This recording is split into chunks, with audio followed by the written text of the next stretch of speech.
Looking for a fast-charging, ultra-responsive stylus for your iPad? Meet the 2X Fast Charge Active Stylus Pen, designed for 2018 to 2025 Apple iPads. Take your creativity and productivity to the next level. Click the link in the video description to shop now on Amazon. The PlayStation 5 may be dominating the current-gen console market, but it's not because of the amazing games it has to offer. At least, that's what you'd think from a casual gamer's perspective. I'm joined today on PS5 Nexus to discuss why Sony's peculiar attitude towards their console is actually working in their favor. For those who may have missed the news, there was a recent readers feature about the PlayStation 6, speculating that it'll be a chance for Sony to start fresh and leave their reputation as a first-party games powerhouse behind. But what if we told you that might not be the case? What if instead of trying to compete with Xbox, which is struggling to keep up, Sony has been coasting on a lack of competition? Let's take a look at some numbers. If you've enjoyed a big-budget third-party game this gen, chances are it was released on the PlayStation 5.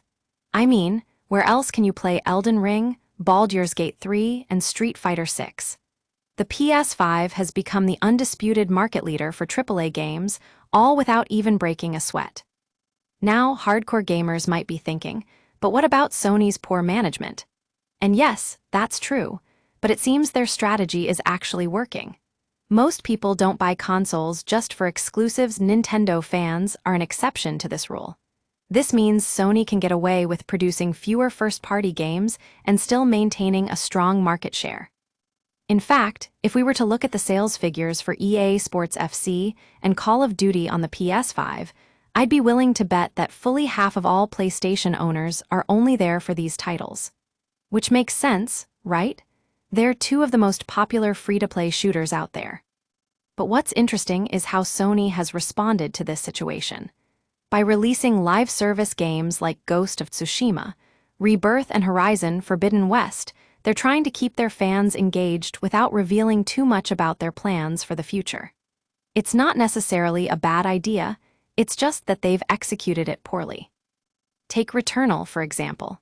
That game won a BAFTA and became GC's favorite PlayStation 5 title, but despite its critical acclaim, it barely sold 1 million copies. The problem is, most people haven't even heard of it. So why bother acknowledging the change in policy when they're already winning by doing nothing?